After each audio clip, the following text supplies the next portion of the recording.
मुसलमानों से नफरत भरी हुई है। ये दुश्मन हिंदुस्तान के, अरे गद्दार हम नहीं, गद्दार वो वर्दी पहनने वाला है जिसको मालूम था कि मक्का मस्जिद का बम ब्लास्ट आरएसएस से वाबस्ता लोगों ने किया और मुसलमानों को उठाया। इनके सबसे बड़ा गद्दार ये लोग हैं। दुश्मन है मुल्क के ये लोग, जमहूरियत के दुश्मन, इख्तिदार के दुश्मन, कॉन्स्टिट्यूशन के दुश्मन। और ऐसे लोग आज वर्दी पहनकर आंध्र प्रदेश की पुलिस में बड़े बड़े ओहदेदारों पर बैठे हुए। शर्म आनी चाहिए इन पुलिस ऑफिसरों को। याद रखो, अल्लाह के पास देर है देर नहीं। जितने पुलिस ऑफिसरों ने हमारे बच्चों के साथ जुल्म किया, मैं तुमको इस बड़ी मजलिस में कोस रहा हूं कि अल्लाह तुम्हारी औलाद को तबाह कर दे, तेरे नौजवान बेटे हलाक हो जाए, तुम्हारे नौजवान बेटों को भी लोग मारे रोड पर, तुम्हारे नौजवान बच्चों को लोग रोड पर मारे। जिस तरह तुमने हमारे बच्चों के जिस्मों से कपड़े उतार कर मारा, अल्लाह तुम्हारी औलाद को नंगा करके रोड पर भगाएगा इंशाअल्लाह। हम पर इल्जाम, हम दहशतगर्द, तुम दहशतगर्द, तुम वर्दी पहनिए तो वफादार, हम चेहरे पे दाढ़ी रखें।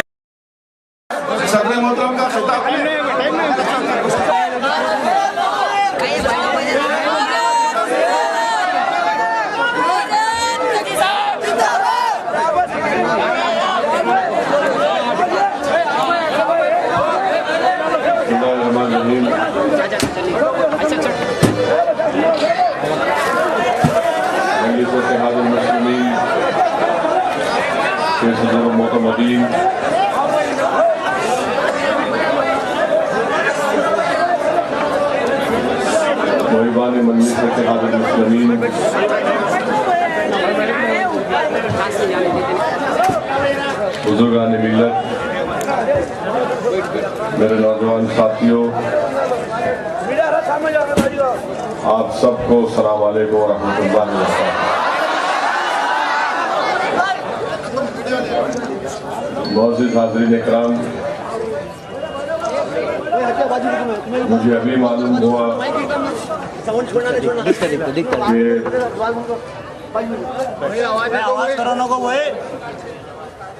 कि हमारा जलसा जो है 8 बजे खत्म कर देना, वरना मैं ये समझ रहा था कि electoral code of conduct, model code of conduct 10 बजे तक पब्लिक मीटिंग कर सकते, मगर ऐसा लगता है कि पुलिस वालों को हम नहीं चाह रहे। कभी हमारे को बोला गया कि 8 बजे तक ही टाइम है। अगर 8 बजे तक टाइम है तो मैं गुजारिश करूंगा एसपी साहब से कि कल अगर तेलुगु देशम के चंद्रबाबू नायडू आएंगे या बीजेपी का मोदी आएगा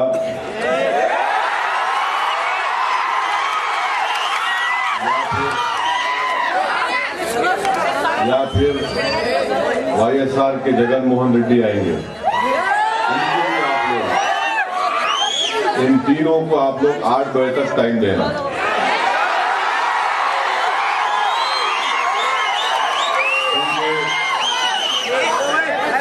क्योंकि अगर हमको 8 बजे तक टाइम है तो उनको भी 8 बजे तक टाइम देना। ना जगन मोहन रेड्डी, ना चंद्रबाबू नायडू, ना कोई कांग्रेस के तेलुगु देशम के लीडर मेरे से बड़े हैं, सब बराबर हैं, सब बराबर। कानून की नजर में कोई बड़ा कोई छोटा नहीं। मैं मुसलमान हूं, अगर मैं दलित हूं तो मेरे को भी रेड्डियों के बराबर राइट्स हैं। अगर मैं मुसलमान हूं, अगर मैं दलित हूं, अगर मैं बैकवर्ड क्लास हूं तो मेरे को अपर कास्ट के बराबर राइट है। तो मैं पुलिस के फैसले को मानता हूं। 8 बजे आप बोल रहे, 8 बजे ठीक मैं अपनी बात को खत्म कर दूंगा, मगर ये गलत बात है कि इलेक्शन कमीशन ये बोल रहा 10 बजे तक, आप 10 PM तक पब्लिक मीटिंग कर सकते। ठीक है, अब आप एक डिसीजन ले लिए तो मैं उम्मीद करता हूं कि करनूल के एसपी, अदोनी के डीएसपी, यहाँ के इंस्पेक्टर साहब पूरे पॉलिटिकल पार्टीज को 8 बजे का ही टाइम देंगे। 8 बजे से कोई नहीं बढ़ेगा, अगर 8 बजे से बढ़ेगा तो मैं कंप्लेन करूंगा।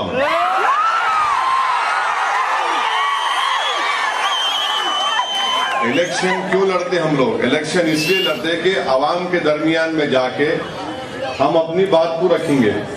आवाम को हमारी बात पसंद आई तो आवाम हमारे को वोट डालेंगी, पसंद नहीं आई तो वोट नहीं डालेंगी।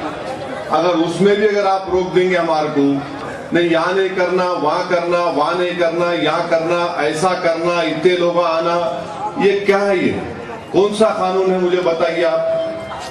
जमहूरियत है, डेमोक्रेसी है, हमको हमारा राइट है पूरा बोलने का। अगर आज मजलिस पार्टी अदूनी को आई तो कौन सा बड़ा काम हो रहा? क्यों इतना डर रहे कांग्रेस वाले? क्यों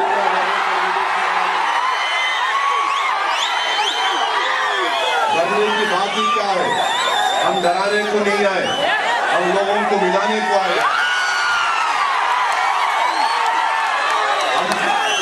मेरे भाई,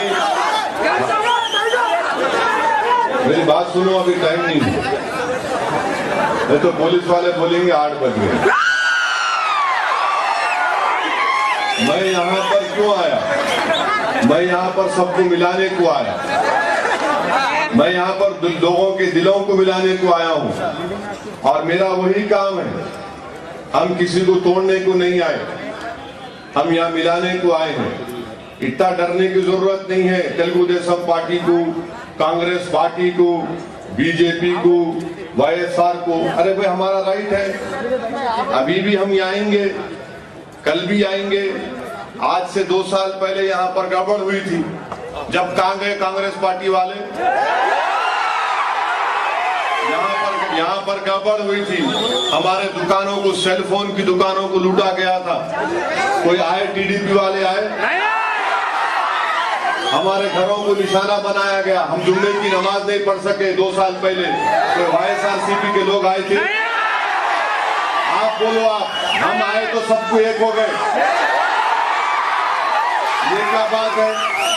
ये तो गलत बात है, पूरा गलत है। हम उस वक्त भी आए थे, हमारे बच्चों को गिरफ्तार किया गया था, हम गवर्नमेंट में नुमाइंदगी करें। हमारे एमएलए अकबरुद्दीन अवैसी, अहमद पाशा कादरी आंध्र प्रदेश लड़ेंगे। जीत और हार तो अल्लाह के हाथ में है। मैं अपनी जिंदगी में अगर कामयाब नहीं कर सका तो ये जो नौजवान बच्चे हैं, ये लोग अपनी जिंदगी में कामयाब करके दिखाएंगे।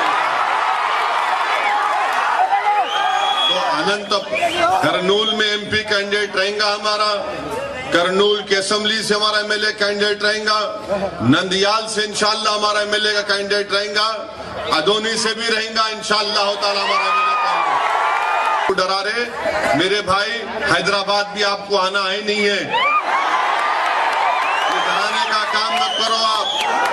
हम डरने वाले नहीं है, हम कोई छोटे पापा नहीं है, दूध पीता बच्चा। हमारे को बोल रहे यहाँ नहीं करना, वहां नहीं करना, ऐसा करेंगे वैसा करेंगे। ये टाइम बहुत होगा तुम्हारा। ये डराना भूल जाओ। ये आज का नौजवान बच्चा सबको डराने को तैयार है। तो मेरी आपसे गुजारिश क्या है कि ये मजलिस पार्टी ने डिसीजन लिया कि करनूल की पार्लियामेंट में हमारा एमपी कैंडिडेट, करनूल की असेंबली से एमआईएम का कैंडिडेट, नंदियाल से असेंबली से एमआईएम का कैंडिडेट, अदोनी से एमआईएम का कैंडिडेट, अनंतपुर से एमआईएम का कैंडिडेट, हिंदूपुर से एमआईएम का कैंडिडेट, हर जगह से एमआईएम का कैंडिडेट खड़े रहेगा। कितना रोक सकेंगे आप? रोक के देख लो, नहीं रोक सकेंगे हमारे को आप। यहाँ पर पॉलिटिक्स होंगी, एमआईएम भी उसमें हिस्सा लेंगे इंशाअल्लाह ताला। जो लोग ये समझ रहे कि उन्होंने आके बोलने से सब वोट डालेंगे, नहीं डालेंगे वोट। मैं हमारे बैकवर्ड क्लास के भाइयों से, हमारे दलित भाइयों से, हमारे SC ST भाइयों से बोल रहा हूं कि आप आओ। हम लोग 70% हैं, हम लोग 70% हैं। अगर हम लोग मिल जाएंगे, एक हो जाएंगे तो हमारा कोई कुछ नहीं कर सकता। मैं हमारे कापू भाइयों से कहना चाह रहा हूं, आप एक मर्तबा चिरंजीवी का साथ दिए, उन्होंने जाके कांग्रेस के गोद में बैठ गए। मैं हमारे कापू भाइयों से बोल रहा हूं, आप हमारा साथ दो, हम मिलके लड़ेंगे। हमारे दोनों के मसाइल एक हैं। हमारे दलित भाइयों से बोलना चाहूंगा कि आप आओ, हम आपके साथ ठहरने को तैयार है, हम मिलके लड़ेंगे। हमारे बैकवर्ड क्लास के भाइयों से बोलना चाह रहा हूं कि हम 70% हैं, 30% हम पर हुकूमत नहीं कर सकते, 70% हुकूमत करना यहाँ पर। माइनॉरिटीज क्रिश्चियन भाइयों से कहना चाह रहा हूं, आप आओ, आप हम सब मिलके आज एक नई तारीख का आगाज करेंगे। अगर ऐसा नहीं होगा तो वही अपर कास्ट, वही फॉरवर्ड कास्ट, ये तमाम के तमाम बड़े बड़े लोग हमारा एक्सप्लॉयटेशन करते रहेंगे। आखिर क्या बात है, मुझे बताओ आप, कि हमारे सफों से गरीबी का खात्मा नहीं होता, हमारे बच्चों को नौकरियां नहीं मिलती। क्यों नहीं मिलती नौकरियां? क्यों नहीं हमको मौका मिलता? क्यों नहीं हमको डिग्री कॉलेज हमारे लिए खोलते? याद रखो नौजवानों, ये इसलिए हो रहा कि तुम पॉलिटिकल पावर तुम्हारे पास नहीं है। जिस दिन आपके पास पॉलिटिकल पावर आ जाएगा, कोई आपको रोक नहीं सकता, कोई आपके जो आगे बढ़ने से रोक नहीं सकता।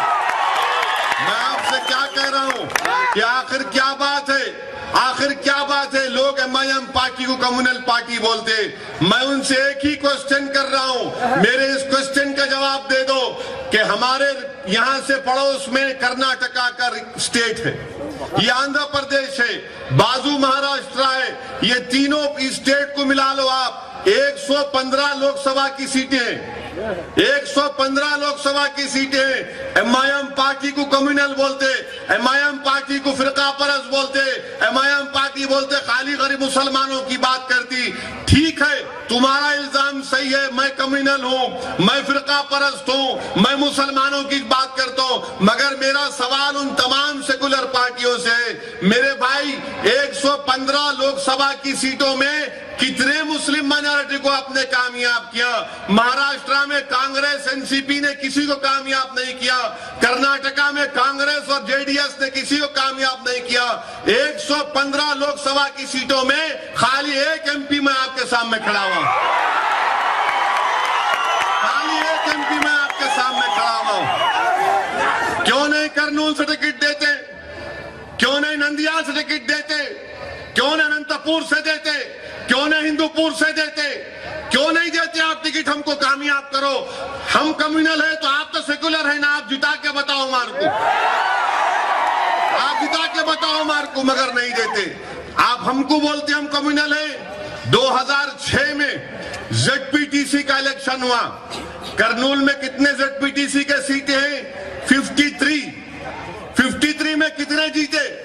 एक जीते। ये कम्युनलिज्म नहीं है या फिरका परस्ती है, सेकुलरिज्म बताओ मुझे। 53 जेडपीटीसी के सीटें, एक आदमी जीतता। आप एमआईएम पार्टी को बोलते कम्युनल है।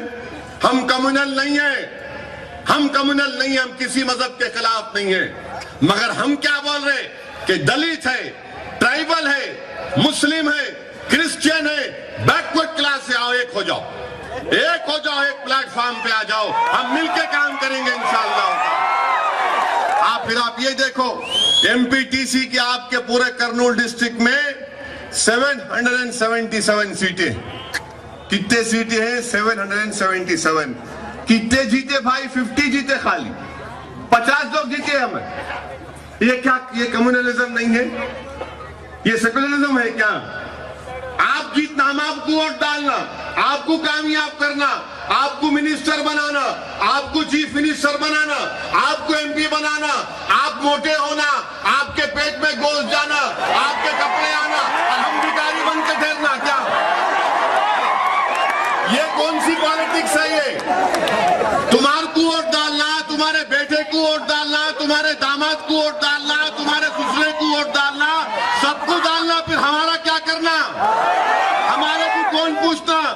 हमारे घर में खाना नहीं है, मेरे बच्चे को नौकरी नहीं है, मेरे पास स्कूल नहीं है, मेरे को पुलिस के जुल्म का शिकार होना पड़ता। अगर गड़बड़ हुई तो एक की जगह 10-10 बच्चे पकड़े जाते, जब कोई नहीं आता। मगर इलेक्शन आ गया तो सब आ रहे, दंडम दंडम दंडम। ये क्या बात है, बोलो आप? ये बात है, इनको पसंद नहीं आती, इसीलिए हमको रोकने की बात कर रहे। इन्हों नहीं आना, गोनी को, इन्हों कर्नूल को नहीं आना। अरे हम, हिंदुस्तान मेरा है, हिंदुस्तान मेरा है। यहाँ पर अगर कोई तालीम दीन है तो मेरी बात से मुत्तफिक होंगे। क्या बात है? बात यह है कि आदम अलैहिस्सलाम वहां से दुनिया में आए तो कहां पे आए? उन्होंने कहां पे आए? तो हिंदुस्तान में आए तो मेरे बाप का मुल्क हुआ नहीं हुआ? हमारे डैडी का मुल्क हुआ नहीं हुआ? फिर जब बाप का मुल्क है तो फिर हमारे को कैसा ट्रीट कर रहे हैं आप? क्या हमारे को हमारा हक नहीं मिलेगा? क्या हमारे को हमारा राइट नहीं मिलेगा? क्या बच्चों को नौकरियां नहीं मिलेंगी? क्या गवर्नमेंट में घर नहीं मिलेगा? क्या उर्दू में हमारे को इंसाफ नहीं करेंगे? ये सब चीज अगर होना तो पॉलिटिकल ताकत बनो, फोर्स बनो, अपने लोगों को कामयाब करो। बल्दिया के इलेक्शन में, कल असेंबली का इलेक्शन आएगा, अपने भाई को वोट डालो। जीत हार अल्लाह के हाथ में, डरना नहीं, घबराना नहीं। लड़ना हमारा काम है, जुस्तजू करना हमारा काम है, कामयाबी देना उसका काम है, मगर हमारा काम कोशिश करना है। हमारा काम कोशिश करना है और कोशिश करने के लिए हम आए हैं। मैं आपसे वादा कर रहा हूं कि हम जो लोग कांग्रेस पार्टी स्टेट को डिवाइड कर दिए, कोई बात नहीं मेरे भाई, कोई बात नहीं। तुम्हारा मेरा रिश्ता क्या है? तुम्हारा मेरा रिश्ता खून का नहीं है, तुम्हारा मेरा रिश्ता वो अल्लाह का बना हुआ रिश्ता है। दुनिया की कोई ताकत नहीं तोड़ सकती, कोई ताकत तोड़ नहीं सकती। वो उसको परवरदिगार अपने उससे बना चुका है, वो बन चुका है, वो कोई नहीं तोड़ सकता तुम्हारे हमारे रिश्ते को। लोग समझ रहे ऐसा होगा, कुछ नहीं होगा। मैं आपको कह रहा हूं, आप हैदराबाद को आओ, किसी की मां नहीं जनी तुम्हारे हैदराबाद में रोक नहीं सकते। हम पूरे हैदराबाद को, हम तुम्हारे वास्ते हैदराबाद में ठहर के लड़ रहे। मैं हैदराबाद में खड़े होकर बोला कि सीमा आंध्रा के लोग हैदराबाद नहीं छोड़ना, हैदराबाद में ठहरो। अगर कोई तुम्हारे को डरा रहा तो ये मयम का फ्लैग लगा दो, हम तुम्हारी हिफाजत करेंगे। कहां गए चंद्रबाबू नायडू? कहां गए चंद्रबाबू नायडू? बड़ा तेलुगु बिड्डा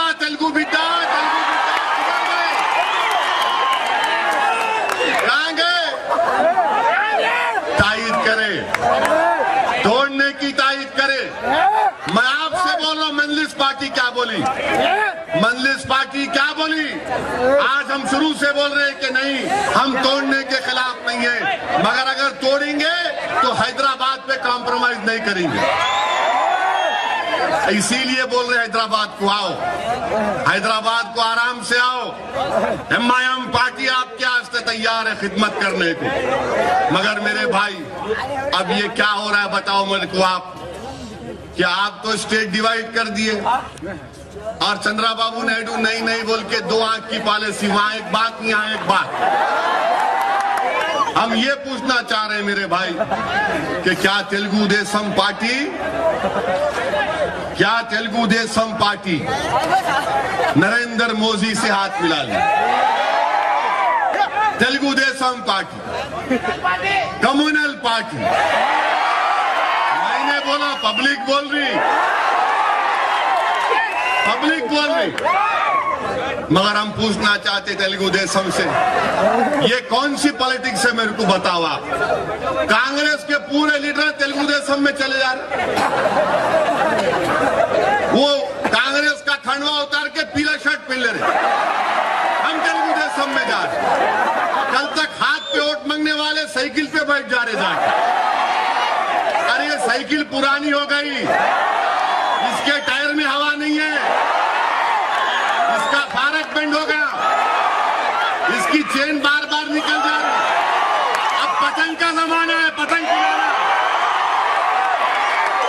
पतंग का जमाना है, पतंग को पिलाना। हवा हमारी है, हवा में पतंग पिलाना। अब तेलुगु देशम बीजेपी से अलायंस कर रही, अब तेलुगु देशम बीजेपी से अलायंस कर रही। अरे बाबू, तुम्हारे को क्या हो गया? तुम 10 साल पावर के बाहर थे, 2004 में हार गए, 2009 में हार गए, 2004 में 2003-4 में मैं एमएलए था, Rajasekhar Reddy leader of opposition थे। और असेंबली के इजलास में मैं खड़े होकर नायडू को बोला था, चीफ मिनिस्टर थे उन्होंने, आप याद रखो आप यहां बैठे हैं, कल यहां बैठेंगे और राजशेखर रेड्डी वहां बैठेंगे। और वही अल्लाह के करम से वैसे ही हुआ। अब फिर इन्हों जाके नरेंद्र मोदी से अलायंस कर रहे, बीजेपी से अलायंस कर रहे।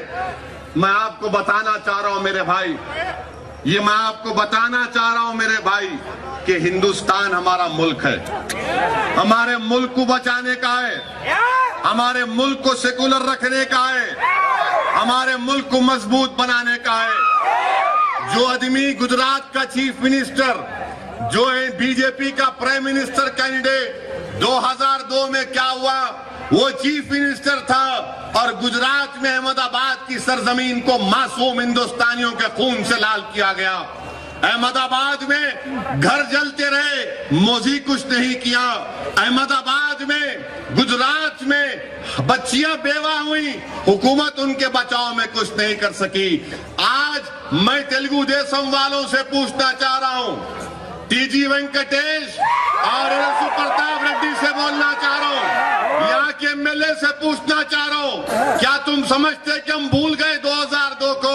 हम 2002 को नहीं भूले, हम 2002 को नहीं बोले। आप तेलुगु देशम में जाएंगे, आप भूल जाओ आपको वोट क्या, हम तो आपको हराएंगे इंशाअल्लाह। होता सिर्फ हराएंगे, बल्कि हम दुआ करेंगे अल्लाह से कि अल्लाह तेलुगु देशम और बीजेपी को तो इसको नाबूद कर दे, खत्म कर दे।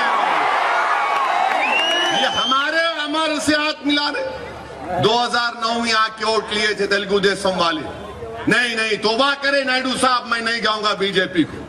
अब हल्लू बोल रहे, हल्लू टेलीफोन पे बोल रहा, पेपर में आया टेलीफोन करके बोल रहे तेलुगु देशम के वर्करों को कि बीजेपी से बात करो। बीजेपी, अरे बीजेपी क्या बीजेपी, किधर की बीजेपी, कहां की बीजेपी? ये मोदी की बात कर रहे। मेरा चैलेंज आज भी बरकरार है, नरेंद्र मोदी को मैं चैलेंज किया, आज भी कह रहा हूं, लड़ना है तो हैदराबाद आके लड़ो हमारे खिलाफ। हम बताएंगे सेकुलरिज्म, डेवलपमेंट की बात करते, कहां की डेवलपमेंट की बात करते, सीमांध्रा को डेवलपमेंट की बात करते, रायलसीमा की डेवलपमेंट की बात करते।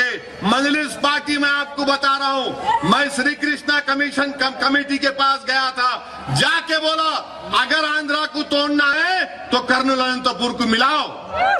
मैं बोला था ये बात, कर्नूल अनंतपुर को मिलाओ।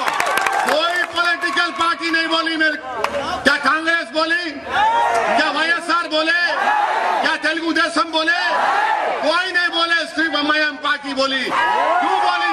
क्योंकि मैं जानता हूं कि डिवीजन अब हो चुका है। सबसे ज्यादा परेशान कर्नूल अनंतपुर की आवाम रहेगी, सबसे ज्यादा परेशान रहेंगे, सबसे ज्यादा नुकसान यहाँ के लोगों का होगा, यहाँ के बच्चों का होगा, पानी का मसला पैदा होगा। मगर ना दिल्ली में बैठने वाले कांग्रेस के लीडर सुने, ना तेलुगु देशम का नायडू सुने, ना साबिका चीफ मिनिस्टर किरण कुमार रेड्डी सुने, ना जगन मोहन रेड्डी सुने, कोई नहीं सुने। सबको क्या था कि नहीं मैं चीफ मिनिस्टर बनना। मैं गरीबों की बात कर रहा था, मैं बोल रहा था देखो अनंतपुर कर्नूल के लोग परेशान होंगे, बहुत परेशान हो जाएंगे, बहुत परेशान हो जाएंगे। कोई मेरी बात नहीं सुना। अल्लाह गवाह है, जब तारीख लिखी जाएंगी तो लोग मजलिस के मौक़िफ़ की तायीद करेंगे। एमआईएम जो बात बोली थी सही बोली थी, एमआईएम जो बात बोली थी सही बोली थी। आप बताइए आप कहां जाएंगे अनंतपुर का? सबसे कम बारिश अनंतपुर में होती, सबसे ज्यादा गरीबी अनंतपुर में, तो कांग्रेस पार्टी के पास जवाब नहीं है। कर्नूल में परेशानी होगी, हमारे बच्चों के रोजगार का क्या होगा, कैसा जाएंगे आप बताइए मेरे को। मैं पुकार के थक गया, रे मिलाओ जी, दो को तो मिलाओ कम से कम, मिलाओ, तोड़ो न को, तोड़ो मत, मगर जब तोड़ रहे तो दो को तो मिलाओ कम से कम। तो मेरे खिलाफ आवाज उठाए कि तुम रायलसीमा को तोड़ रहे। अरे मैं रायलसीमा को कौन, मैं तो छोटा आदमी हूं भाई, मैं क्यों रायलसीमा को तोड़ने की बात कर रहा हूं? हम क्यों तोड़ने की बात कर रहे? हम तो ये गरीब आवाम की बात कर रहे थे कि इनका क्या होगा। ये कोई चीफ मिनिस्टर बन जाएगा, कोई एमएलए बनेगा, कोई प्राइम मिनिस्टर बन जाएगा, मगर क्या गरीब की गरीबी का खात्मा होगा? क्या किसी का पेट भरेंगे? हमारे वोटों से तो तुम्हारे घर बन जाएंगे, हमारे वोटों से तुम्हारे पेट में, तुम्हारे जेब में पैसे आ जाएंगे। रोड का कॉन्ट्रैक्ट आएगा तुम लेके जाएंगे, इरिगेशन का कॉन्ट्रैक्ट आएगा तुम लेके जाएंगे। अरे गरीब दलित मुसलमान कहाँ जाएगा मेरे भाई? कहाँ जाएगा बोलो आप? ये बातें इनको पसंद नहीं आती। अब तेलुगु देशम बीजेपी का अलायंस, अब किरण कुमार रेड्डी भी नई पार्टी बना रहे थे। मीटिंग प्रोग्राम कवरेजिंग करूँ इलेक्शन का। क्या बात, मैं चप्पल निशाने का उनका चप्पल। चीफ मिनिस्टर थे तो मुक्का दिखाने का था, मुक्का नहीं दिखाए। अब चप्पल दिखाते, क्या फायदा चप्पल दिखा के? चप्पल दिखाएंगे कहते हैं। अरे आप चीफ मिनिस्टर थे, रोक देना था, कुछ तो करना था, मगर नहीं। अब मैं ऐसा चप्पल बनाऊंगा। क्या चप्पल बनाएंगे भाई? गरीब की चप्पल घस गई। ये गरीब जो चप्पल पहन के फिरता है, इसकी चप्पल घस गई, हमारे को बैंक से लोन नहीं मिलता। हमारी चप्पल घस गई, हमारे बच्चे को एडमिशन नहीं मिलता, नौकरी नहीं मिलती। मगर आज सब लोग आ रहे, सब लोग बोल रहे रोटी सेको, सब लोग पब्लिक को बेवकूफ बनाने की बात कर रहे।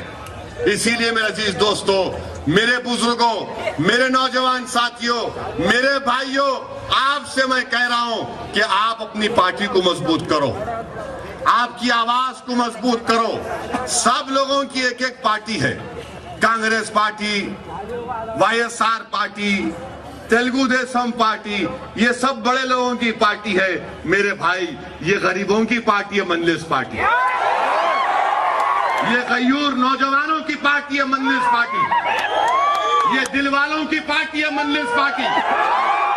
ये जज्बाती नौजवानों की पार्टी है जो उनके जज्बात की तर्जुमानी करती है।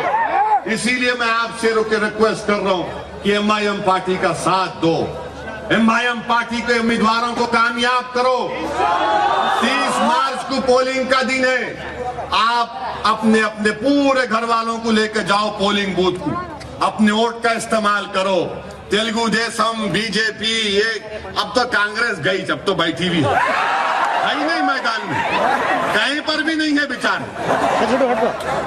अब जाके रेस्ट में है, बोल रहे रेस्ट कर रहे, रेस्ट।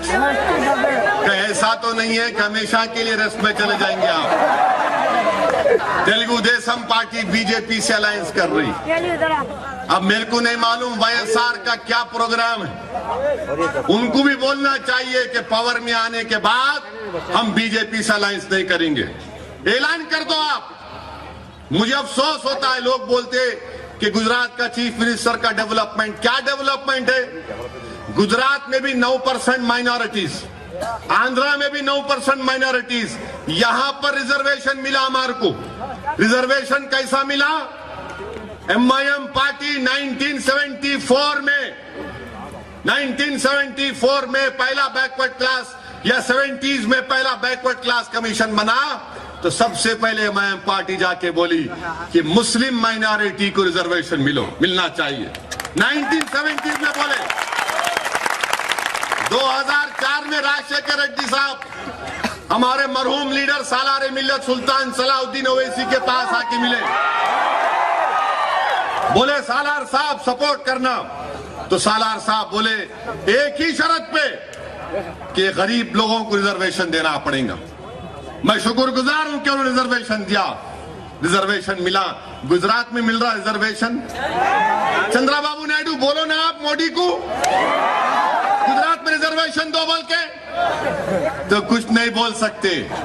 इनको अपना रिजर्वेशन बचाने का, अपनी सीट बचाने का है, अपना पोस्ट बचाने का है।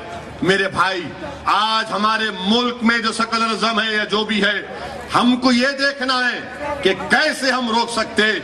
और वो तमाम पॉलिटिकल पार्टीज जो आकर बोल रहे हैं कि हमारा साथ दो, हमारा साथ दो, आप उनसे पूछो कि हमारे लिए क्या करेंगे, आप हमारे लिए क्या करने वाले हैं, हमारा डेवलपमेंट में क्या हिस्सा रहने वाला है। ये तमाम चीजों के लिए मेरे दोस्तों आपको अपने आवाज को, अपने लोगों को कामयाब करना है। आज यदोनी के बल्दिया के इलेक्शन में मजलिस पार्टी ने अपने कैंडिडेट को उतारा, जिसमें हमारे दलित भाई भी है, हमारे क्रिश्चियन भाई भी है, हम सब साथ हैं। हमको सब साथ रहकर आगे बढ़ना है। और मेरे को आके मिले कि हमारे एक तरकारी का काम करने वाले सादिक बादशाह का कत्ल हुआ, सादिक बादशाह का मर्डर हुआ।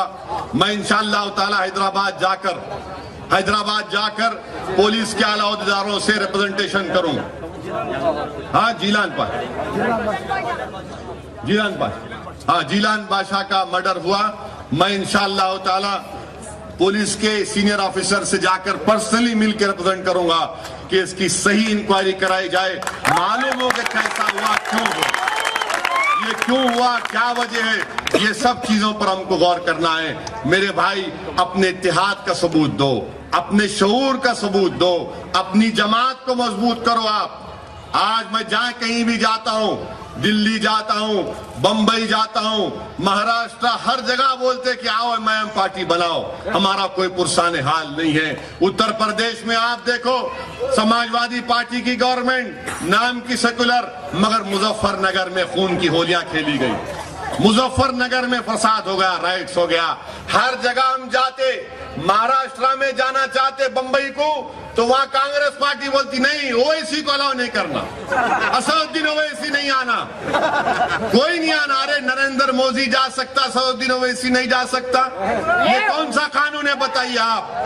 हम कहीं में उत्तर प्रदेश जाना चाह रहे, आजमगढ़ को, नहीं आप लोग को आओ, आप आए तो बहुत लोग आते, हजारों की तादाद में आते। अगर लोग आते, अगर आप इतने लोग अल्हम्दुलिल्लाह आज यहाँ पर जमा हुए मेरे भाई, आप एक आवाज में बोलो कि आपको कोई बिरयानी की पैकेट दिए तो आए, आप कहीं को आए? आप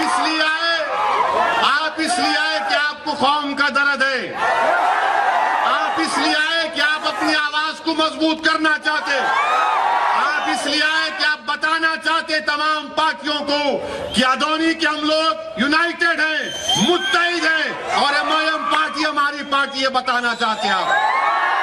दूसरे पार्टियां क्या करते, गाड़ियां भी जाते, एक बिरयानी की पैकेट, एक दूसरी पैकेट,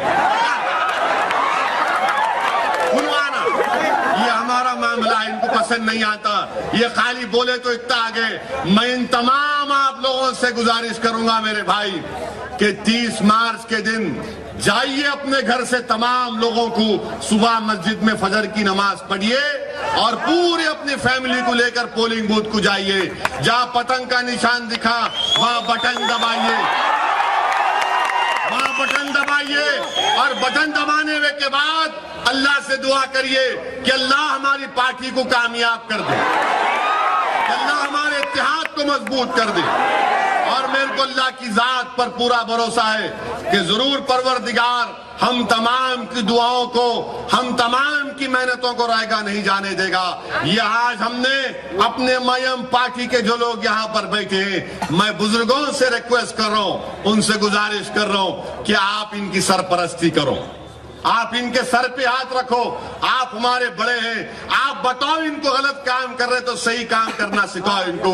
मैं नौजवानों से रिक्वेस्ट कर रहा हूं, मेरे भाई तुम मेरे बाजू ठहर जाओ, तुम हमारे साथ ठहर जाओ, हम हर चीज कर जाएंगे इंशाअल्लाह। आप साथ ठहरो, आप अपने पार्टी के लोगों का साथ दो।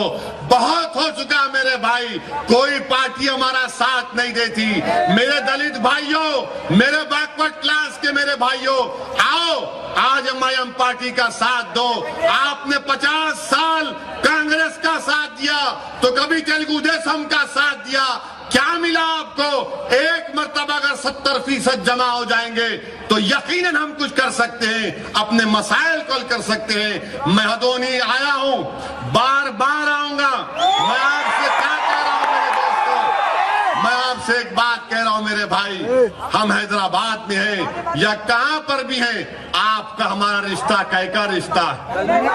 आपका हमारा रिश्ता वो परवरदिगार का बनाया हुआ रिश्ता याद रखो, जो दुनिया की कोई ताकत इंशाअल्लाह ताला तोड़ नहीं सकेगी। हम जहां कहीं भी रहेंगे, अगर अधोनी में तुम्हारे आंख में आंसू आएगा तो यकीनन असदुद्दीन ओवैसी को जरूरी है कि तुम्हारे आंख के आंसू को मैं अपने सीने में तकलीफ उसकी महसूस करूं।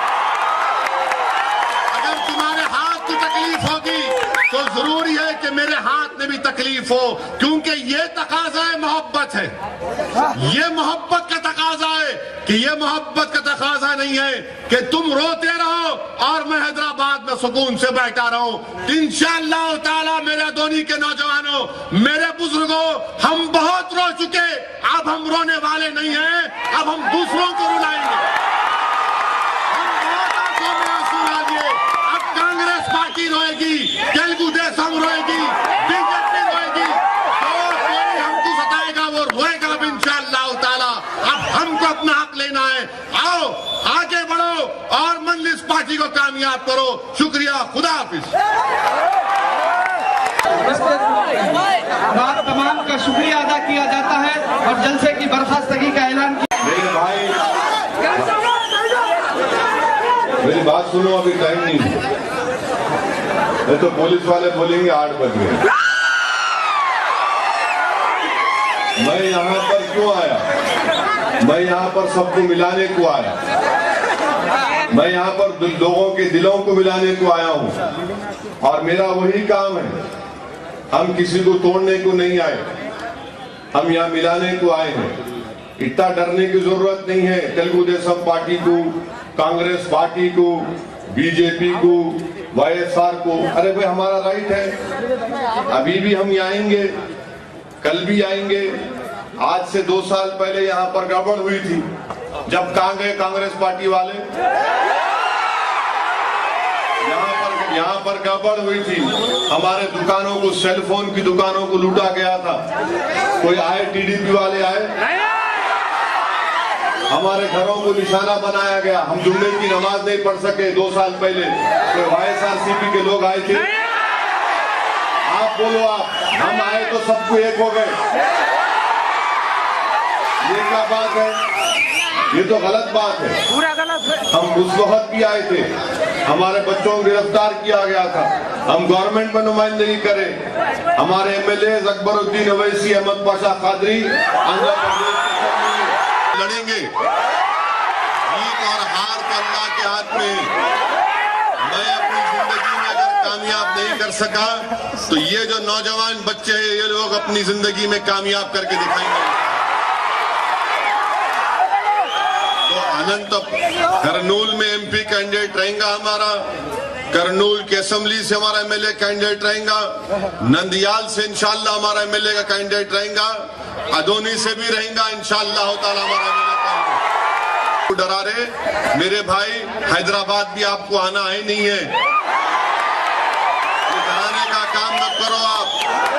हम डरने वाले नहीं है, हम कोई छोटे पापा नहीं है, दूध पीता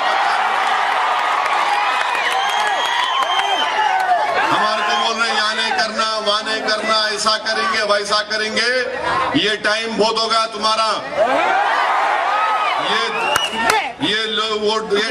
ये डराना भूल जाओ। ये आज का नौजवान बच्चा सबको डराने को तैयार है।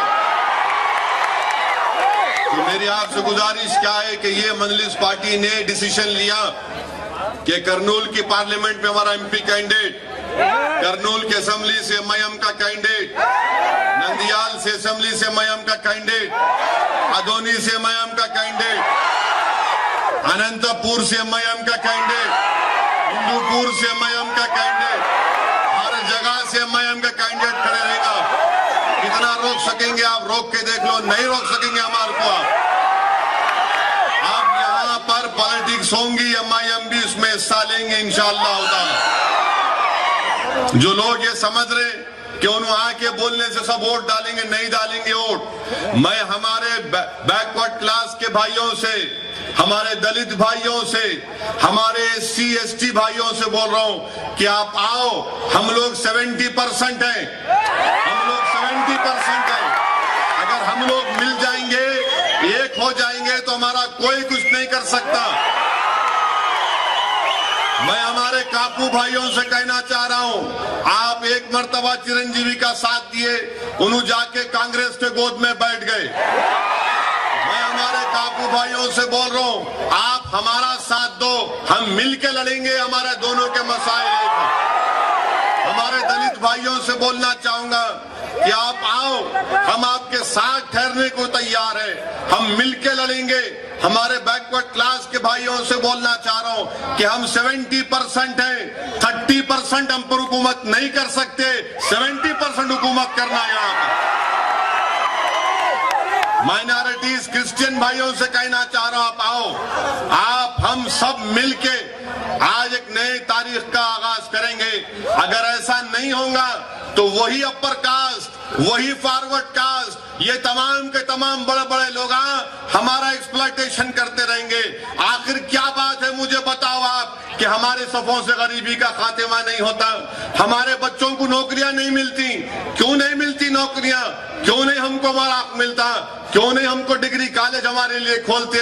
याद रखो नौजवानों, ये इसलिए हो रहा कि तुम पॉलिटिकल पावर तुम्हारे पास नहीं है। जिस दिन आपके पास पॉलिटिकल पावर आ जाएगा, कोई आपको रोक नहीं सकता, कोई आपके जो आगे बढ़ने से रोक नहीं सकता। मैं आपसे क्या कह रहा हूं कि आखिर क्या बात है, आखिर क्या बात है? लोग एमआईएम पार्टी को कम्युनल पार्टी बोलते। मैं उनसे एक ही क्वेश्चन कर रहा हूं, मेरे इस क्वेश्चन का जवाब दे दो कि हमारे यहां से पड़ोस में कर्नाटका का स्टेट है, ये आंध्र प्रदेश है, बाजू महाराष्ट्र है, ये तीनों स्टेट को मिला लो आप, 115 लोकसभा की सीटें हैं, 115 लोकसभा की सीटें। एमआईएम पार्टी को कम्युनल बोलते, एमआईएम पार्टी को फिरका परस्त बोलते, एमआईएम पार्टी बोलते खाली गरीब मुसलमानों की बात करती। ठीक है, तुम्हारा इल्जाम सही है, मैं कम्युनल हूं, मैं फिरका परस्त हूं, मैं मुसलमानों की बात करता हूं, मगर मेरा सवाल उन तमाम सेकुलर पार्टियों से है, मेरे भाई 115 लोकसभा की सीटों में कितने मुस्लिम माइनॉरिटी को आपने कामयाब किया? महाराष्ट्र में कांग्रेस एनसीपी ने किसी को कामयाब नहीं किया, कर्नाटका में कांग्रेस और जेडीएस ने किसी को कामयाब नहीं किया। 115 लोकसभा की सीटों में खाली एक एमपी मैं आपके सामने खड़ा हुआ, खाली एक एमपी मैं आपके सामने खड़ा हुआ। क्यों नहीं कर्नूल से टिकट देते? क्यों नहीं नंदियाल से टिकट देते? क्यों नहीं अनंतपुर से देते? क्यों नहीं हिंदूपुर से देते? क्यों नहीं देते आप टिकट? हमको कामयाब करो। हम कम्युनल है तो आप तो सेकुलर है ना, आप जिता के बताओ मार्को, आप जिता के बताओ मार्को, मगर नहीं देते। आप हमको बोलते हम कम्युनल है। 2006 में जेडपीटीसी का इलेक्शन हुआ, कर्नूल में कितने जेडपीटीसी के सीटें हैं? 53 में कितने जीते? एक जीते। ये कम्युनलिज्म नहीं है या फिरका परस्ती है, सेकुलरिज्म बताओ मुझे। 53 जेडपीटीसी के सीटें, एक आदमी जीतता। आप एमआईएम पार्टी को बोलते कम्युनल है। हम कम्युनल नहीं है, हम कम्युनल नहीं है, हम किसी मजहब के खिलाफ नहीं है, मगर हम क्या बोल रहे कि दलित है, ट्राइबल है, मुस्लिम है, क्रिश्चियन है, बैकवर्ड क्लास से आओ, एक हो जाओ, एक हो जाओ, एक प्लेटफॉर्म पे आ जाओ, हम मिलके काम करेंगे इंशाअल्लाह। आप ये देखो, एमपीटीसी के आपके पूरे कर्नूल डिस्ट्रिक्ट में 777 सीटें। कितने सीटें हैं? 777। कितने जीते भाई? 50 जीते, खाली 50 लोग जीते हमें। ये क्या, ये कम्युनलिज्म नहीं है, ये सेकुलरिज्म है क्या? आप जीतना, हम आपको वोट डालना, आपको कामयाब करना, आपको मिनिस्टर बनाना, आपको चीफ मिनिस्टर बनाना, आपको एमपी बनाना, आप मोटे होना, आपके पेट में गोश्त जाना, आपके कपड़े आना, और हम भिखारी बन के ठहरना। क्या ये कौन सी पॉलिटिक्स है? ये तुम्हारे को वोट डालना, तुम्हारे बेटे को वोट डालना, तुम्हारे दामाद को वोट डालना, तुम्हारे ससुरे को वोट डालना, सबको डालना, फिर हमारा क्या करना? हमारे को कौन पूछता? हमारे घर में खाना नहीं है, मेरे बच्चे को नौकरी नहीं है, मेरे पास स्कूल नहीं है, मेरे को पुलिस के जुल्म का शिकार होना पड़ता। अगर गड़बड़ हुई तो एक की जगह 10-10 बच्चे पकड़े जाते, जब कोई नहीं आता। मगर इलेक्शन आ गया तो सब आ रहे, दंडम दंडम दंडम।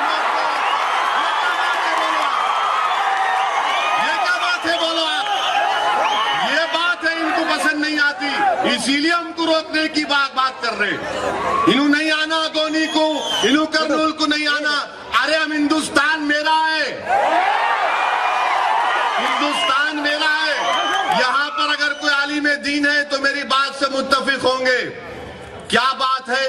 बात यह है कि आदम अलैहिस्सलाम वहां से दुनिया में आए तो कहां पे आए? उन्होंने कहां पे आए? तो हिंदुस्तान में आए तो मेरे बाप का मुल्क हुआ नहीं हुआ? हमारे डैडी का मुल्क हुआ नहीं हुआ? फिर जब बाप का मुल्क है तो फिर हमारे को कैसा ट्रीट कर रहे हैं आप? क्या हमारे को हमारा हक नहीं मिलेगा? क्या हमारे को हमारा राइट नहीं मिलेगा? क्या बच्चों को नौकरियां नहीं मिलेंगी? क्या गवर्नमेंट में घर नहीं मिलेगा? क्या उर्दू में हमारे को इंसाफ नहीं करेंगे? ये सब चीज अगर होना तो पॉलिटिकल ताकत बनो, फोर्स बनो, अपने लोगों को कामयाब करो। बल्दिया के इलेक्शन में, कल असेंबली का इलेक्शन आएगा, अपने भाई को वोट डालो। जीत हार अल्लाह के हाथ में, डरना नहीं, घबराना नहीं। लड़ना हमारा काम है, जुस्तजू करना हमारा काम है, कामयाबी देना उसका काम है, मगर हमारा काम कोशिश करना है। हमारा काम कोशिश करना है और कोशिश करने के लिए हम आए हैं। मैं आपसे वादा कर रहा हूं कि हम जो लोग कांग्रेस पार्टी स्टेट को डिवाइड कर दिए, स्टेट को डिवाइड कर दिए, कोई बात नहीं मेरे भाई, कोई बात नहीं। तुम्हारा मेरा रिश्ता क्या है? तुम्हारा मेरा रिश्ता खून का नहीं है, तुम्हारा मेरा रिश्ता वो अल्लाह का बना हुआ रिश्ता है। दुनिया की कोई ताकत नहीं तोड़ सकती, कोई ताकत तोड़ नहीं सकती। वो उसको परवरदिगार अपने उससे बना चुका है, वो बन चुका है, वो कोई नहीं तोड़ सकता तुम्हारे हमारे रिश्ते को। लोग समझ रहे ऐसा होगा, कुछ नहीं होगा। मैं आपको कह रहा हूं, आप हैदराबाद को आओ, किसी की मां नहीं जानी तुम्हारे हैदराबाद में रोकने से। तुम पूरे हैदराबाद को, हम तुम्हारे वास्ते हैदराबाद में ठहर के लड़ रहे। मैं हैदराबाद में खड़े होकर बोला कि सीमा आंध्रा के लोग हैदराबाद नहीं छोड़ना, हैदराबाद में ठहरो। अगर कोई तुम्हारे को डरा रहा तो ये मयम का फ्लैग लगा दो, हम तुम्हारी हिफाजत करेंगे। कहां गए चंद्रबाबू नायडू? कहां गए चंद्रबाबू नायडू? बड़ा तेलुगु बिड्डा, तेलुगु बिड्डा, तेलुगु बिड्डा कहां गए? तायद करे, तोड़ने की तायद करे। मैं आपसे बोल रहा हूं, मंजलिस पार्टी क्या बोली? मंजलिस पार्टी क्या बोली? आज हम शुरू से बोल रहे हैं कि नहीं, हम तोड़ने के खिलाफ नहीं है, मगर अगर तोड़ेंगे तो हैदराबाद पे कॉम्प्रोमाइज नहीं करेंगे। इसीलिए बोल रहे हैदराबाद को आओ, हैदराबाद को आराम से आओ। एमआईएम पार्टी आपके वास्ते तैयार है खिदमत करने को। मगर मेरे भाई, अब ये क्या हो रहा है बताओ मेरे को आप? क्या आप तो स्टेट डिवाइड कर दिए और चंद्रबाबू नायडू नहीं बोल के दो आंख की पॉलिसी, वहां एक बात यहाँ एक बात। हम ये पूछना चाह रहे हैं मेरे भाई कि क्या तेलुगु देशम पार्टी नरेंद्र मोदी से हाथ मिला ली? तेलुगु देशम पार्टी, कम्युनल पार्टी, मैंने बोला, पब्लिक बोल रही, पब्लिक बोल रही। मगर हम पूछना चाहते तेलुगु देशम से, ये कौन सी पॉलिटिक्स है मेरे को बताओ आप? कांग्रेस के पूरे लीडर तेलुगु देशम में चले जा रहे, वो कांग्रेस का खंडवा उतार के पीला शर्ट पहन ले रहे, हम तेलुगु देशम में जा रहे। कल तक हाथ पे वोट मांगने वाले साइकिल पे बैठ जा रहे जाके। अरे ये साइकिल पुरानी हो गई, इसके टायर में हवा नहीं है, इसका फारक बेंड हो गया, इसकी चेन बार बार निकल जा रही। अब पतंग का जमाना है, पतंग पिलाना, पतंग का जमाना है, पतंग को पिलाना। हवा हमारी है, हवा में पतंग पिलाना। अब तेलुगु देशम बीजेपी से अलायंस कर रही, अब तेलुगु देशम बीजेपी से अलायंस कर रही। अरे बाबू, तुम्हारे को क्या हो गया? तुम 10 साल पावर के से बाहर थे। 2004 में हार गए, 2009 में हार गए, 2004 में 2003-4 में मैं एमएलए था। Rajasekhar Reddy leader of opposition थे और असेंबली के इजलास में मैं खड़े होकर नायडू को बोला था, चीफ मिनिस्टर थे उन्होंने, आप याद रखो आप यहां बैठे हैं, कल यहां बैठेंगे और राजशेखर रेड्डी वहां बैठेंगे। और वही अल्लाह के करम से वैसे ही हुआ। अब फिर जाके नरेंद्र मोदी से अलायंस कर रहे, बीजेपी से अलायंस कर रहे। मैं आपको बताना चाह रहा हूं मेरे भाई, ये मैं आपको बताना चाह रहा हूं मेरे भाई कि हिंदुस्तान हमारा मुल्क है, हमारे मुल्क को बचाने का है, हमारे मुल्क को सेकुलर रखने का है, हमारे मुल्क को मजबूत बनाने का है। जो आदमी गुजरात का चीफ मिनिस्टर, जो है बीजेपी का प्राइम मिनिस्टर कैंडिडेट, 2002 में क्या हुआ, वो चीफ मिनिस्टर था और गुजरात में अहमदाबाद की सरजमीन को मासूम हिंदुस्तानियों के खून से लाल किया गया। अहमदाबाद में खुदा ना खास्ता जरा सी भी कोताही करेंगे तो यकीन जानिए इसका नुकसान हम तमाम को उठाना पड़ेगा।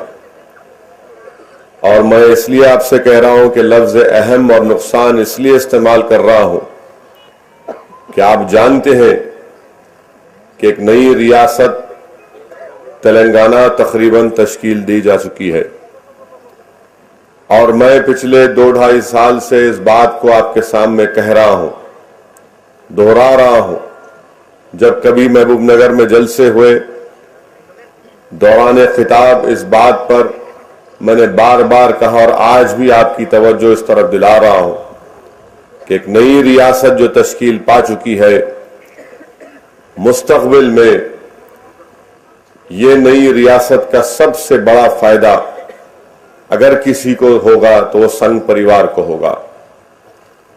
मैंने जिस वक्त ये बात कही 2 साल पहले तो बहुत से लोगों ने मुझ पर तनकीद की।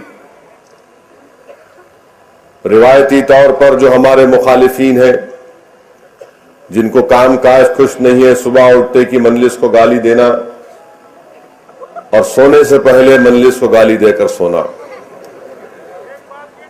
और ऐसे मुखालिफिन हैं कि अगर उनको मालूम हो जाए कि कल सुबह में इनकी रूह कब्ज की जा रही है तो बजाय रात भर अस्तगफिरुल्लाह बोले वो मजलिस को गाली देते रहेंगे। वो मुखालिफिन बाज लोग मेरे उस बयान पर तनकीद किए और यकीनन उनकी तनकीद में इखलास भी था, मगर मैं आज इन तमाम लोगों से कहना चाह रहा हूं और आप तक अपनी बात को पहुंचाना चाह रहा हूं कि आप थोड़ी देर के लिए गौर करिए, अपने दिलों पर, अपने दिमागों पर जोर डालकर सोचिए कि एक नई रियासत जब तश्कील पा चुकी है, मैं क्यों कह रहा हूं और बार बार कहता रहा हूं और आज फिर दोहरा रहा हूं कि याद रखो महबूब नगर के मेरे गयूर नौजवानों, अगर तुम मेरी बात को नहीं समझोगे तो कल जब नुकसान उठाओगे तो तुमको मेरी इस आवाज के जुमले याद आएंगे कि हां, मजलिस के स्टेज से असदुद्दीन ओवैसी ने इस बात को दोहराया था।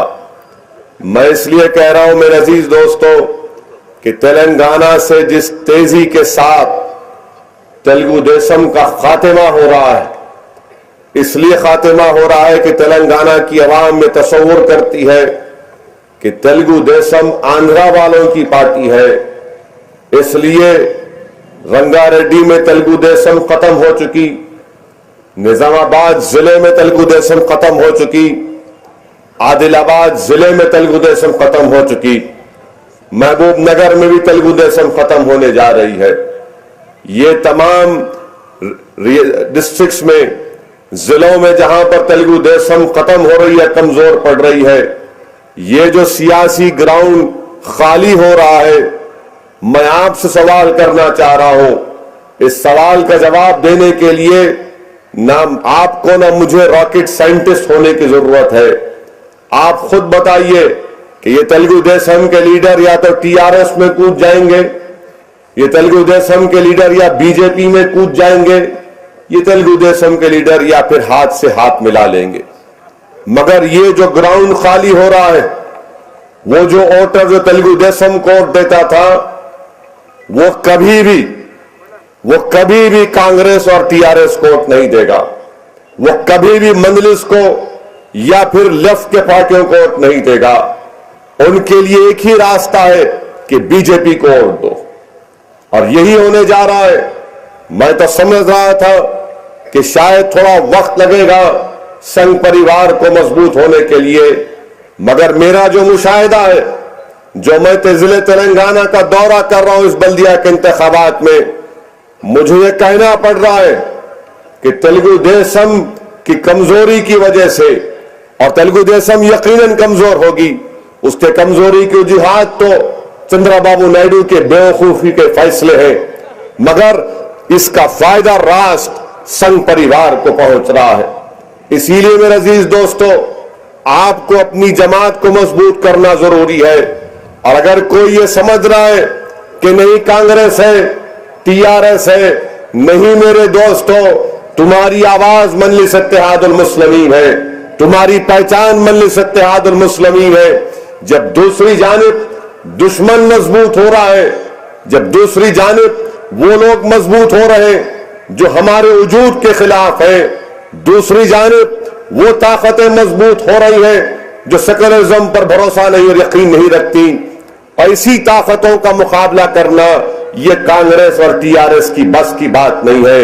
ये लोग सिर्फ जबान से बड़े बड़े बातें करेंगे कि नहीं ऐसा नहीं हो सकता, मगर जमीन पर जो हालात पैदा हो रहे हैं, इसीलिए मेरे नौजवानों, आज पहले से ज्यादा जरूरत है कि आप अपनी जमात मजलिस इत्तेहादुल मुस्लिमीन को मजबूत करें। और जो लोग ये समझ रहे हैं कि असदुद्दीन ओवैसी सिर्फ बल्दिया के इलेक्शन के वोटों को बटोरने के लिए बात कह रहा है, मैं उनको चैलेंज कर रहा हूं कि मैं वोटों को हासिल करने के लिए नहीं कह रहा हूं, न ही जज्बात में लाने के लिए कह रहा हूं, बल्कि हकीकत को सामने रखकर अवाम के दरमियान में खड़े होकर कह रहा हूं। और अगर मैं यह गलत कह रहा हूं तो मैं उन तमाम लोगों के से सवाल करना चाहूंगा जो हमारा मजाक उड़ा रहे थे। बताओ, जब यहां पर महबूब नगर में ज़िमनी इंतखाबात हुए तो कौन सी पार्टी का उम्मीदवार कामयाब हुआ?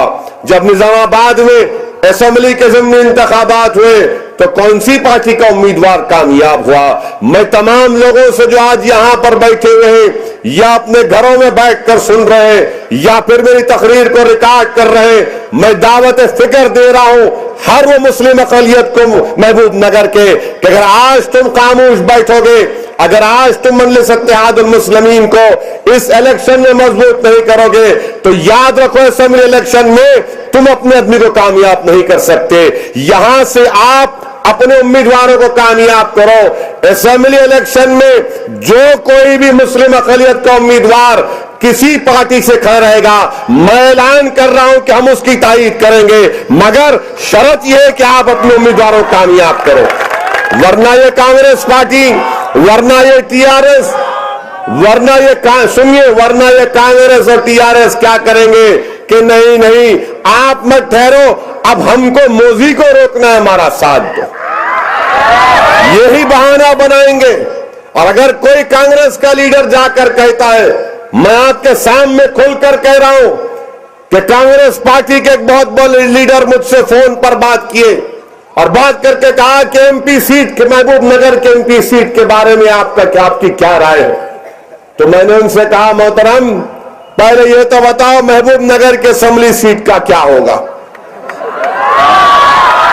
तो वो सीनियर कांग्रेस लीडर ने मुझसे कहा, असदुद्दीन ओवैसी साहब, अगर महबूब नगर से कोई मुस्लिम अक़लियत का कैंडिडेट खड़े रहेगा तो दूसरे लोग कहेंगे कि मैं 150% मुसलमान हो गया।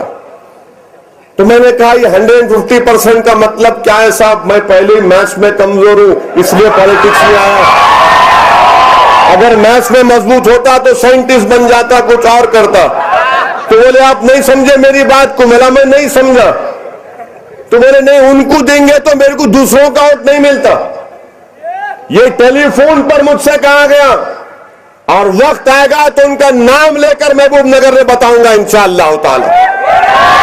मगर ये सोच आप तक पहुंचा रहा हूं, ये सोच है इन लोगों की, ये सोच है इन लोगों की कि अगर महबूब नगर से कोई मुस्लिम अक़लियत को कैंडिडेट बनाएंगे तो 150% हमको मुसलमान समझेंगे। ये सोच है इन लोगों की, ये फिक्र है इन लोगों की। अगर इसके बावजूद भी आप उनको वोट देना चाहते हैं तो दीजिए वोट उनको आप, जमहूरियत है, मैं आपको रोक नहीं सकता। मगर मैं आपसे एक ही बात कह रहा हूं कि वक्त आ चुका है कि करवट लेना पड़ेगा महबूब नगर से। यह नहीं हो सकता कि सिर्फ मंजिल 2 या 3 सीट पर कामयाब हो। हकीकत तो यह है कि पूरा महबूब नगर का एक एक वोट मजलिस इत्तेहादुल मुस्लिमीन को मिले और यहां से 10 से 11 अरकान बल्दिया आपके मुंतखब वो कराएं। तब जाकर जब आपके 11 मजलिस के कारपोरेटर जीतेंगे, झक मरा के यहां से असेंबली के कैंडिडेट को देंगे, झक मरा के देंगे। मजबूरी होगी उनकी, मगर ये क्या है, नहीं 3-4 सीट मजलिस जीतेगी, मैनेज कर लेंगे। और कांग्रेस में तो हमारे चमचे बैठे हुए हैं, कांग्रेस में चमचे बैठे हुए हैं और इनको ये भी एहसास नहीं है कि तुम चमचे नहीं हो, उनके चप्पल के बराबर बैठे हो। तो आप महबूब नगर से अगर 11 से 12 कारपोरेटर मजलिस के कामयाब करेंगे तो यहां से किसी भी पार्टी का कैंडिडेट मुसलमान होगा, हम उसकी तारीफ करेंगे इंशाअल्लाह ताला। क्या आप तैयार हैं 11 कारपोरेटरों को जिताने के लिए? अगर आप जिताएंगे तो कांग्रेस और टीआरएस को ये मजबूरन अपने फैसलों को तब्दील करना पड़ेगा। विठल राव अगर महबूब नगर से 2009 में हमारे मुस्लिम अक़लियत को उम्मीदवार बना था तो विठल राव एमपी बन जाता। मगर मैं आपसे कह रहा हूं कि आज इस इलेक्शन में 11 कारपोरेटर मजलिस से कामयाब होंगे तो कांग्रेस रहने दो, तेलुगु देशम रहने दो, टीआरएस रहने दो, ये बोलेंगे नहीं, करीम नगर का मुसलमान अब करवट ले चुका है, एक इनकलाब नौजवानों में पैदा हो चुका है। अगर आप वही सही इनको वोट देंगे, नहीं कांग्रेस का कोशिश क्या है, कांग्रेस की कोशिश क्या है, नहीं हमारा छोटा भाई है, ये वार्ड से उसको डाल दो, ये वार्ड से उसको डाल दो, यानी हमको लड़ाने की बात। मजलिस के अगर 11 कारपोरेटर 10 कारपोरेटर जीतेंगे तो इनका दिमाग हल्का होगा, इनका दिमाग हल्का होगा। अरे नाम कोतवाल रखने से कोतवाल नहीं हो जाते। आओ मैं तुमको दावत दे रहा हूं, सही मानों में इस डाइस पर आओ तो तुमको सारी दुनिया की कोतवाली मिलेगी। इब्राहिम साहब से मैं कहना चाह रहा हूं कि इब्राहिम नाम है तो आग में कूदना काम नहीं है। आओ प्लेटफॉर्म पे खड़े हो जाओ, हम तुमको तारीफ करके जिताएंगे, बताएंगे इंशाअल्लाह। मगर पहले अपनी जमात को कामयाब करो, अपनी जमात को कामयाब करो। नौजवानों, तुम्हारा मिशन यह होना चाहिए कि घर घर जाकर बोलना कि फतन को वोट दो, मजलिस को कामयाब करो। अरे वो बीजेपी वाले बोल रहे हर हर मोदी, घर घर मोदी। क्या आप नहीं बोल सकते घर घर मोदी? घर घर मोदी बोलने वालों को जवाब दो कि घर घर पतंग, घर घर पतंग, घर घर मजलिस। ये महबूब नगर है, ये महबूब की नगरी है, ये ना नायडू की नगरी है ना कांग्रेस की है, ये तो महबूबों की नगरी है। अगर आप मजलिस इत्तेहादुल मुस्लिमीन के इस पैगाम को समझेंगे तो आप यकीन जानिए ये कांग्रेस, टीआरएस, इन सबको यहां से कैंडिडेट खड़ा करना पड़ेगा। मैं ऐलान कर रहा हूं, मैं असेंबली में नहीं खड़ा करूंगा कैंडिडेट, मैं नहीं खड़ा करूंगा, मगर शर्त यह है कि आप जिताएंगे। अगर आपको अपने एमएलए को कामयाब करना है, पहले बल्दिया इलेक्शन में अपनी ताकत दिखाओ, वरना ये कांग्रेस वाले बोलेंगे नहीं इनके 4 आगे हमारे 3 आगे, हो गया ना, यही बोलते हैं ना।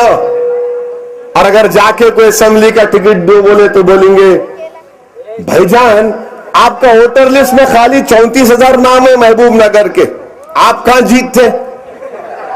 अच्छा हम नहीं जीतते तो हराएंगे, मगर मेरे भाई अब हराने का टाइम भी नहीं है, अब जीतने का टाइम है।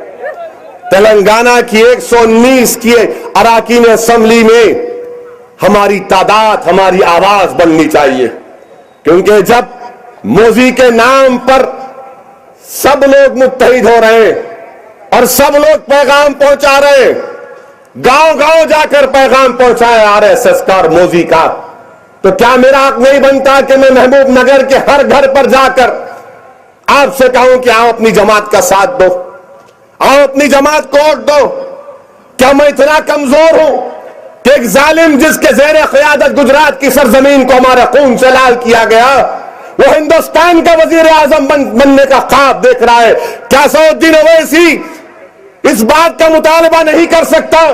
क्या सऊद्दीन ओवैसी महबूब नगर के नौजवानों से गुजारिश नहीं कर सकता कि मेरे भाई, तुम्हारे खून की होली खेलने वाला जब अहमदाबाद से दिल्ली तक का सफर कर रहा है, तो क्या तुम महबूब नगर को अपने लिए नहीं बना सकते? क्या तुम अपने उम्मीदवारों को तुम कामयाब नहीं कर सकते? क्या हमेशा ऐसा ही सोचते रहेंगे कि नहीं, मेरा सग्गा भाई नहीं है, कलेरा भाई है, मेरे 200 वोट उस वार्ड में, मेरे 100 वोट उस वार्ड में? नहीं, पूरा महबूब नगर तुम्हारा है, हर घर तुम्हारा है, हर वोट तुम्हारा है। मगर शर्त यह है कि हमको इत्तेहाद का मुजाहरा करना पड़ेगा, इत्तेहाद का मुजाहरा करना पड़ेगा। और याद रखो, ये जो सब तमाशे हो रहे हैं कि हम सेकुलर है, हम सेकुलर है, अरे मैं सब कुछ जान चुका, कोई सेकुलर, कितना सेकुलर, कहां के सेकुलर? मुसलमान को टिकट देने की बात आई तो बोले 150% हम मुस्लिम हो जाएंगे। और फिर ये पूछना चाह रहा हूं मैं, क्यों जही इब्राहिम को इलेक्शन गड़बड़ा, कोदंडराम क्यों नहीं आए यहां पर? कोदंडराम क्यों आके तायीद नहीं करे? आके तायीद करना था, नहीं करे। क्या नहीं, ये अजीब और गरीब मामला बन चुका कि वन वे ट्रैफिक हो चुकी है। ये ऐसा लगता है कि ये हमारे महल्ले जात, हमारे इलाके एटीएम सेंटर है कि हम खाली वोट डालना, इनको वोट डालना, इनको वोट डालना, इनको कामयाब करना। सही कहा अभी शरत ने कि क्या कांग्रेस पार्टी में खाली रेड्डियों का गलबा रहेगा?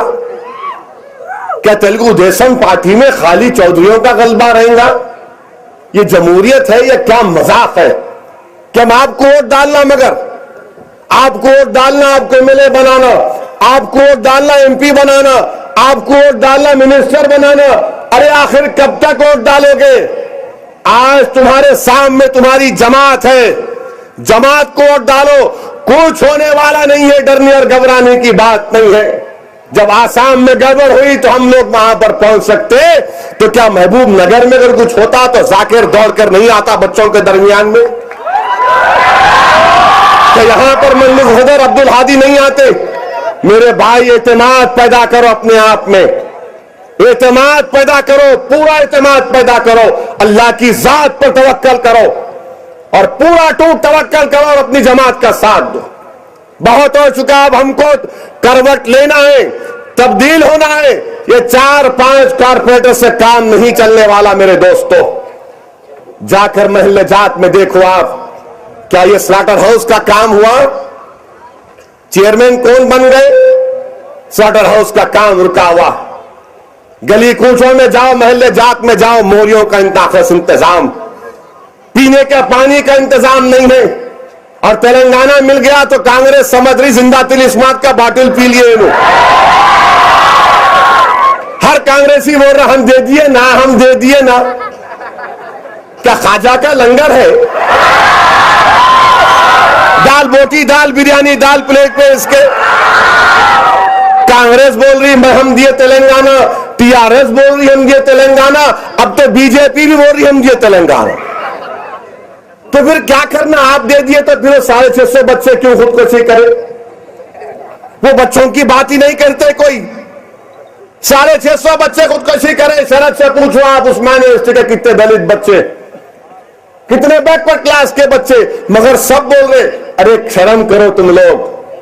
कभी एक मर्तबा तो लिख जाना था, उन बच्चों को सोनिया गांधी से मिलाना था कि अम्मा, आपकी अम्मा मेरे लिए कांग्रेस की सदर, इनकी वजह से तेलंगाना मिला, ये बच्चे मरे, मगर कोई नहीं लिख गए। अपने बीवी बच्चों को लिख जा रहे, अपने दामाद को लेके जा रहे, कांग्रेसियां जा रहे, एक एक जा रहे, फोटो ले रहे, अखबार में डाल रहे। मैं शुक्रिया अदा करके आया उनका। अरे मरने वालों को तो याद रखो, कभी हम नहीं भूलते भाई। जब हम बयान करते हैं चीजें तो इनको पसंद नहीं आता कि आज मजलिस ये बातें कर रही है।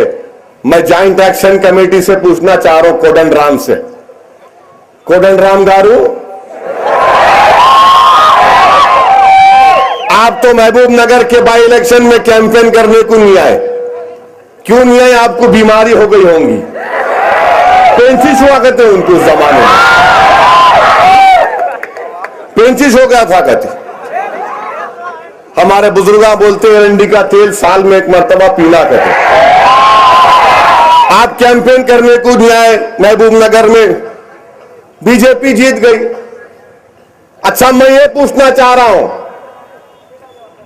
ज्वाइंट एक्शन कमेटी से मेरा सवाल है, आप तो बड़े तो बातें करना, तेलंगाना आ गया। अच्छा ये बताओ मेरे को, तेलंगाना आया तो मीटमपाडू का क्या होगा, कलवा कुर्ती प्रोजेक्ट का क्या होगा?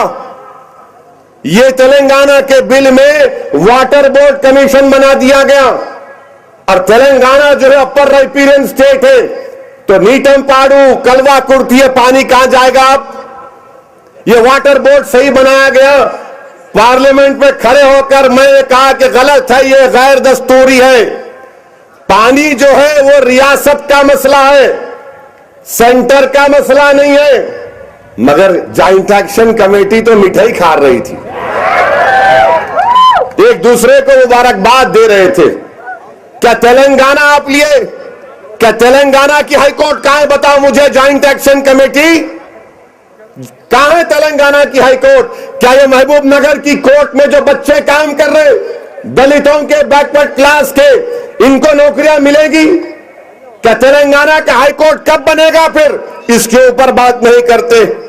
और हैदराबाद का law and order, joint action committee, ये तो बताओ कि हैदराबाद तो तेलंगाना का कोहिनूर है ना, हैदराबाद तेलंगाना का कोहिनूर है, बगैर हैदराबाद के कोई गाना नहीं है, ना बाजा है। हैदराबाद का लॉ एंड ऑर्डर गवर्नर के पास चला गया।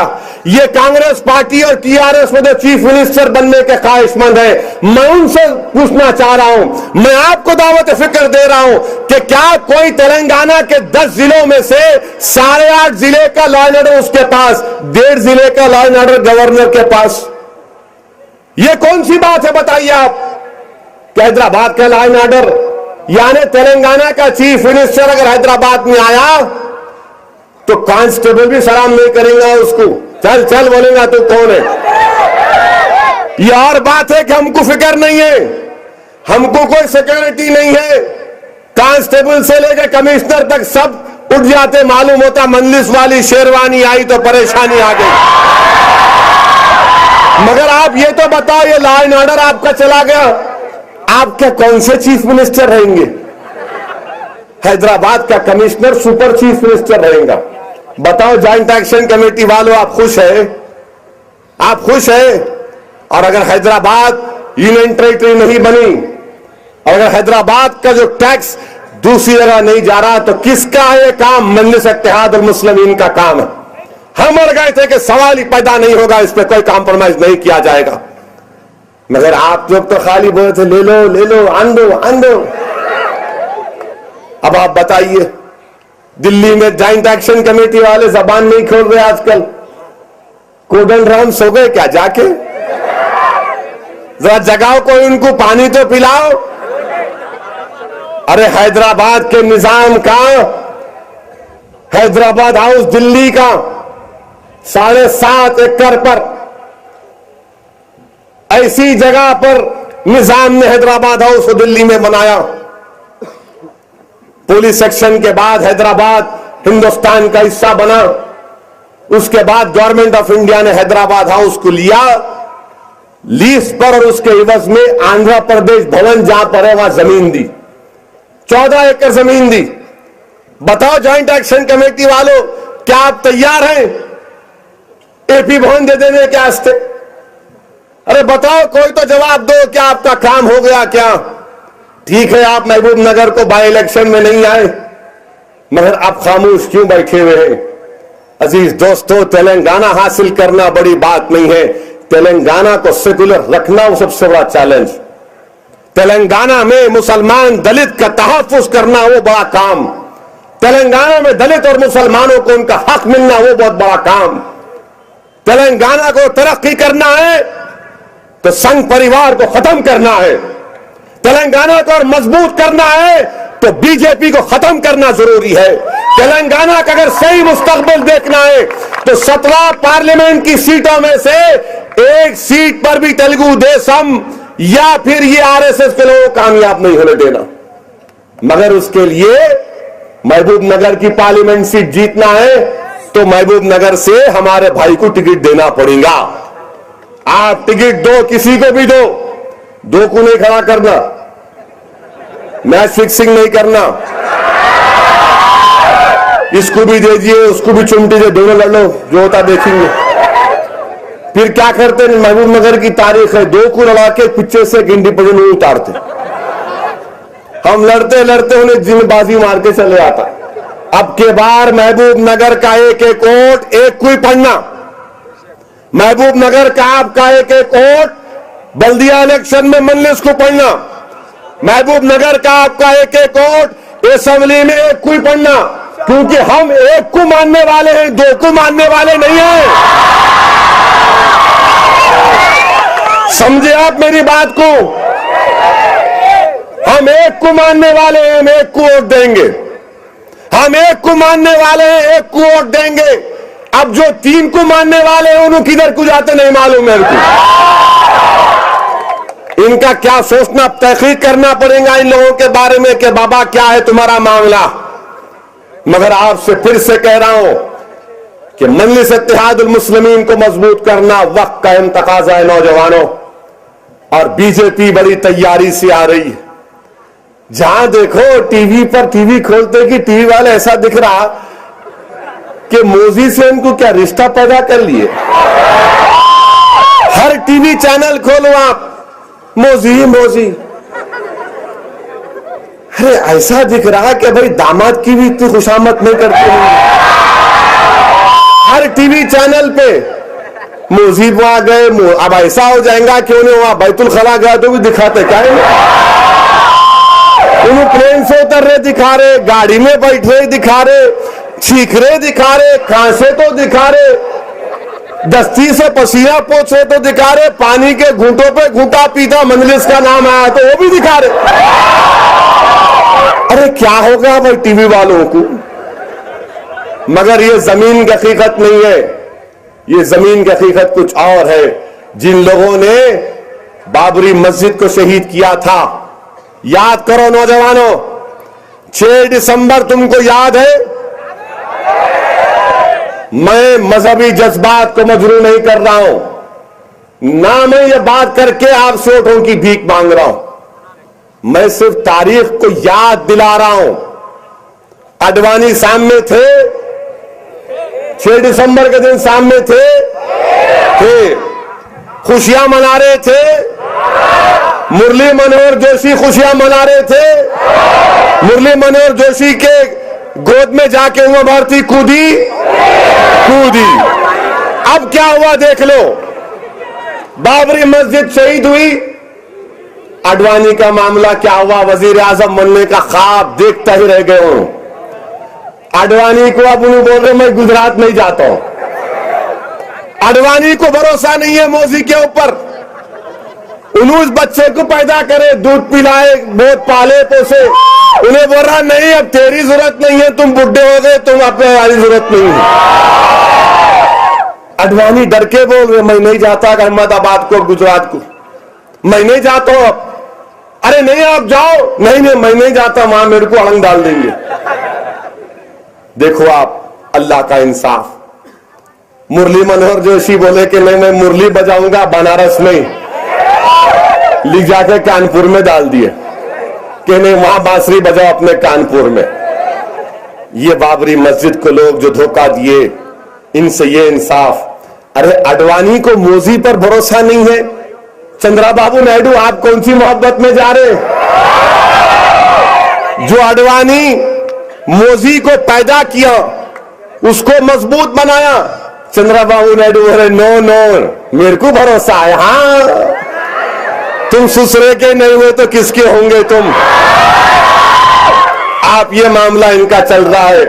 अब वो हद तो ये हो गई, एक और फिल्म एक्टर जाके मिला करते उनसे, क्या नाम है उसका? अरे जाहल बला बेकार, ये खाली पिक्चरों में एक्शन करने वाले, रियल एक्शन हीरो तो यहाँ जाकिर बैठा हुआ है,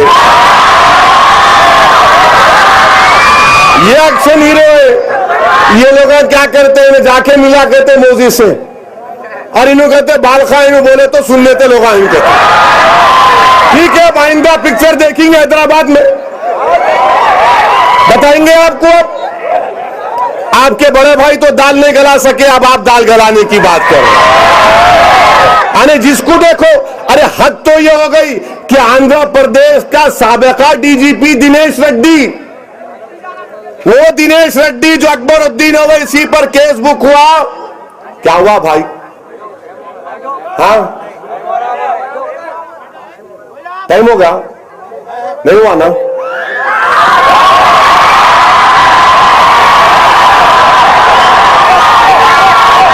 दो मिनट है।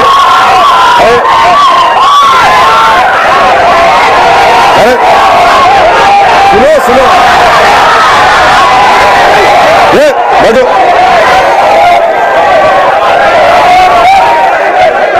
अरे उनका काम करने दो, आप अपना काम अपन करेंगे।